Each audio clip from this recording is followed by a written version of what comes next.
Bon, le camping c'était cool. J'ai trouvé un rémouleur pas loin d'ici, donc ça m'intéressait. Mais le fait est qu'on est dimanche et que donc c'est pas évident de voir les gens travailler. Rencontrer des passionnés, gastronomes, artisans, au gré des vents, découvrir des techniques et voyager simplement, telle sera la devise, non sans gourmandise, de Fripouille en Vadrouille.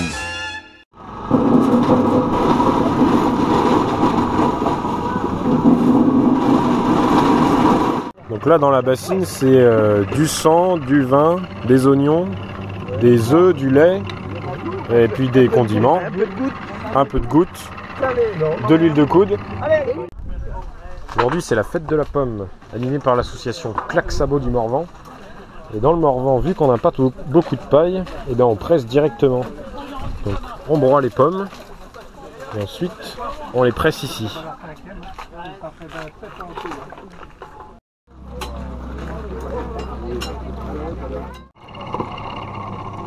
Champ de porc, très chaud.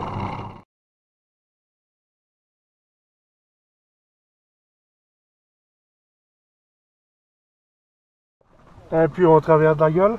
Ouais. Ou des fois dans la gueule, Ouais. quand c'est un fumier. Et après, il fallait les brûler et puis après les laver, quoi. Ouais, tu les mettais sur l'échelle. Ouais.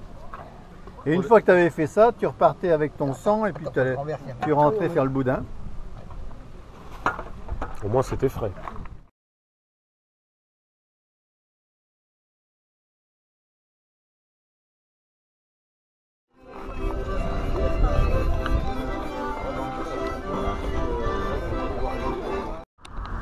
Pouilly en Auxois, connu pour son signature. Fameuse recette traditionnelle de l'Auxois. Bon, je suis pas loin du canal de Bourgogne et en fait la journée s'est pas du tout passée comme ce que j'avais prévu. Je me suis retrouvé à une fête de la pomme.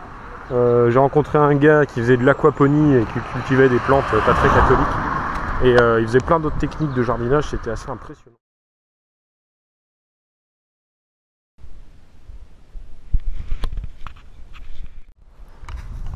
Nous voici là où je vais camper ce soir, c'est-à-dire à Malin. Et à Malin, il y a un beau jardin. Un jardin malin.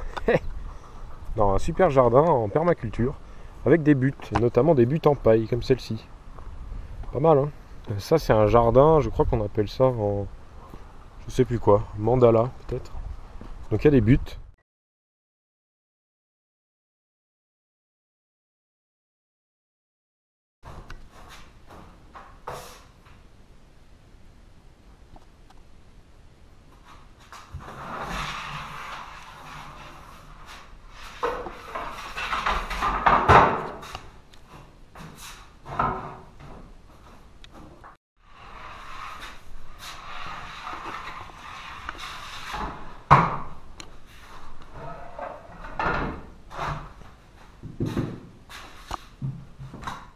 Et là, il y a des belles cuves de 1500 litres.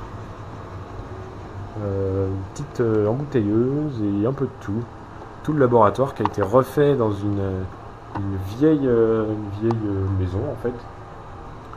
Et donc voilà, c'est une microbrasserie qui commence tout juste à se développer et ça marche pas trop mal, tout en bio avec des produits locaux. C'est le moment de repartir. Donc là, je vais en direction de Dijon. Et j'étais dans une communauté en fait très sympa. Il y avait 6 familles différentes, ils avaient chacun un métier. Donc il y avait un paysan boulanger donc, qui produisait ses blés anciens, après qui les mettait en farine, puis qui faisait du pain. Et puis il y avait des gens qui faisaient de la bière, et notamment celle-ci, la première cuvée de la microbrasserie La Roche Aiguë. Donc ça va être pas mal, j'ai goûté ça tranquillement ce soir. Il y avait quoi d'autre? Une éleveuse de poules pondeuses, il y avait des maraîchers, il y avait un peu de tout, des viticulteurs d'ailleurs qui faisaient du vin bio. Et donc merci à eux tous pour leur accueil et pour leurs explications. Et moi je vais continuer ma route.